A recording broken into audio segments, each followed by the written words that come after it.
Kongamano la mabadiliko ya hali ya anga lilikamilika jana.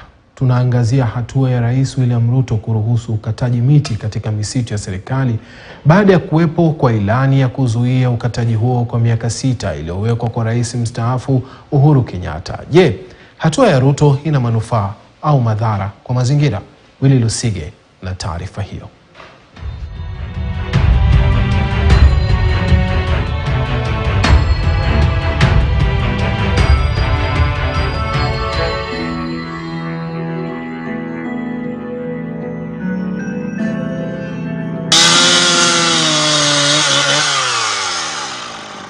Ili kuelewa safari ya kuondolewa kwa ilani ya kuzuia ukataji miti misituni nchini Kenya, ni muhimu kuelewa kwa undani kuwepo kwa kuondolewa mara kwa mara kwa ilani ya kuzuia ukataji wa miti kwenye misitu ya serikali.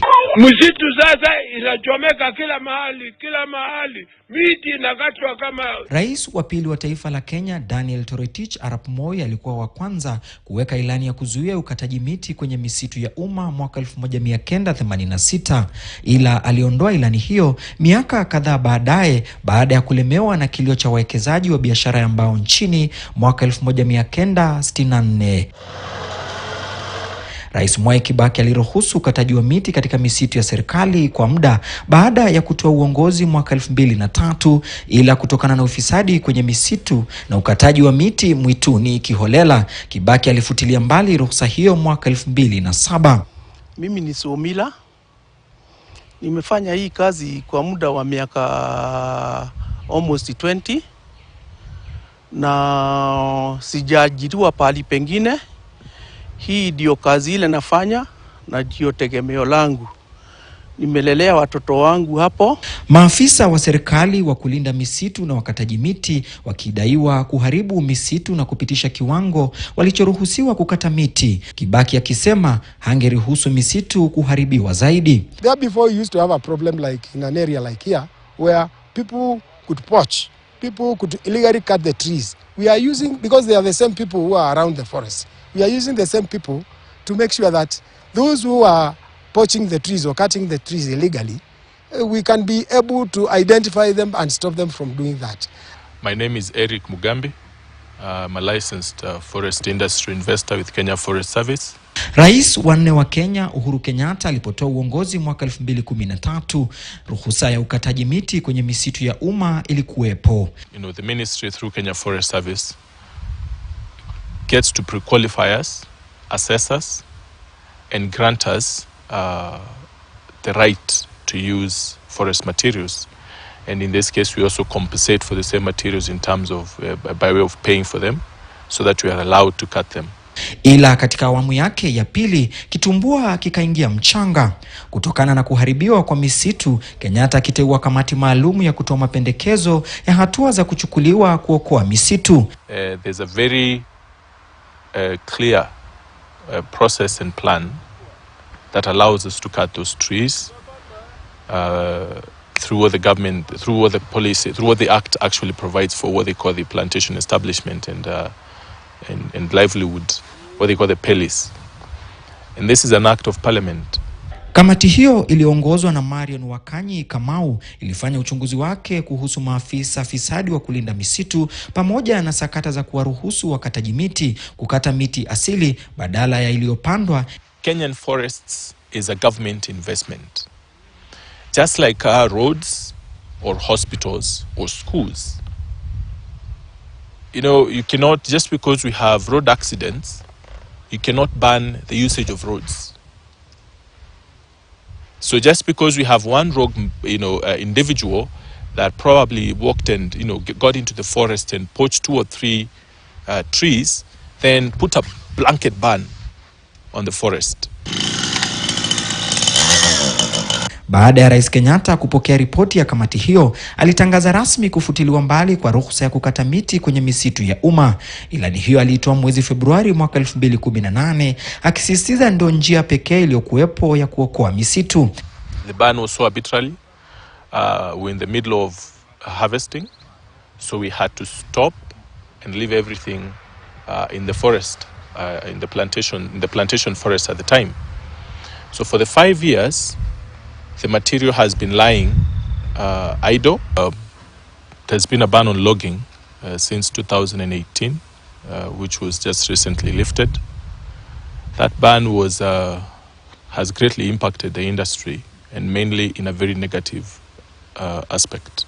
Kabla tufungiwe 2018, sababu tulifungiwa date 24 February 2018. Nilikuwa na ajiri vijana wengi sana, tunafanya kazi hawa na wao. Na hiyo dunia hapo ilikuwa inaisikika kweli kuna kazi inafanywa. Ilani hiyo ya kuzuia ukataji miti iliendelea kwa miaka 6 hadi baada ya rais wa 5 William Ruto alipotoa uongozi mwaka 2022. You know, just because an aeroplane probably fell off the sky, you cannot ban flying.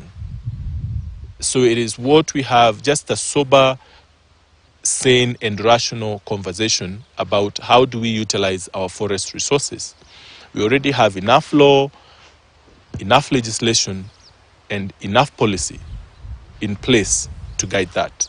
Julai 2 mwaka 2022, Rais Ruto alifutilia mbali ilani ya kuzuia ukataji miti kwenye misitu na kuruhusu shughuli hiyo kufanyika ila kwa kufuata sheria kali zilizowekwa. Akisema ukataji wa miti kwenye misitu ya serikali ni njia mojawapo ya kuzalisha ajira na mbao za bei nafuu. Sasa miti inaoza huko kwa msitu, watu wanahangaika pande hii, hawana mbao. Unaona ile ujinga iko hii Kenya.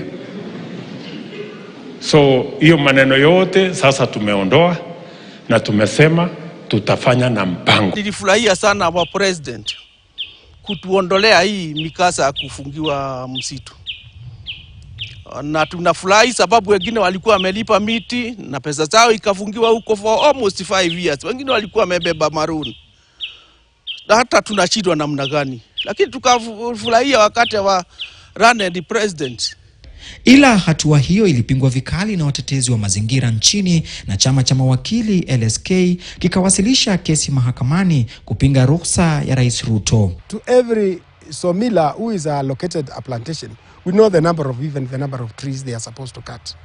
We know the amount they are supposed to pay, and they pay first and then they move in. So we do demarcations even before they come in.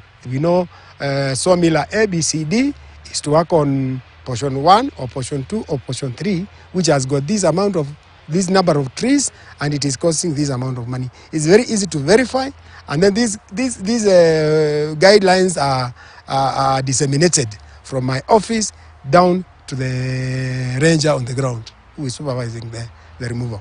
Kwa sasa kesi hiyo ambayo ingali mahakamani imesitisha kwa muda ukataji wa miti katika misitu ya umma uliokuwa umeanza hadi ifanye uamuzi ikiwa shirika la kulinda misitu KFS lina uwezo wa kuendeleza mchakato huo bila kuathirika. Na tunasikia vibaya sana tukiona watu wengine wanaenda kusema ati wao ni movement gani. Wanaenda kusimamisha hii maneno pale tutafuta. Na mali ya serikali imejaa hapa. Unaona kama Mombasa watu wanategemea ziwa. Huku kwingine Umasaini wanategemea wanyama. Sisi Central Province tunategemea machamba. Kwa hii msitu watu walikuwa kilima wanatoa chakula na sisi tunatoa miti, tunatoka huko na chakula, tunatoka na miti na kila kitu. Sasa mnaona nyinyi mnatufinyilia. Ila serikali ya Ruto inasisitiza kuwa ina mpango wa kupanda miche bilioni 15, kwa hivyo miti itakayokatwa haitaathiri mazingira. Wale wako na mdomo kaya baya ya kusema ati tunaharibu msitu. Msitu ila inapandwa miti ya kuharvest. Ni almost kitu kidogo sana. 3/4 ni ya indigenous. Ingine ndio tunapandiwa miti ile ya kuharvest. Sasa sioni hii vita yote ni ya nini? Imekuwa kipindi cha miaka 5 baada ya serikali kutoa ilani ya kuzuia wakataji wa mbao kuweza kukata miti ambayo imekomaa katika misitu ya serikali, ukipenda misitu ya umma. Ila madhara yake yalikuwa makubwa, manake ilani hiyo ilipotolewa wengi walikuwa wamekata miti yao na hawakupewa ruhusa ya kuibeba, kwa hivyo ikaoza na haikuweza kuzalisha mbao. Licha ya kwamba sasa ilani hiyo imeweza kuondolewa, wakataji mbao wanaiomba serikali kuweka mikakati ambayo itaweza kuleta suluhu ya kudumu kuliko kuweka ilani ambayo inazuia ukataji wa miti hiyo na kuwapa hasara ya mabilioni ya fedha. Willy Lusige, KTN News, katika kaunti ya Meru. Asante sana Willy Lusige kwa kina cha taarifa hicho.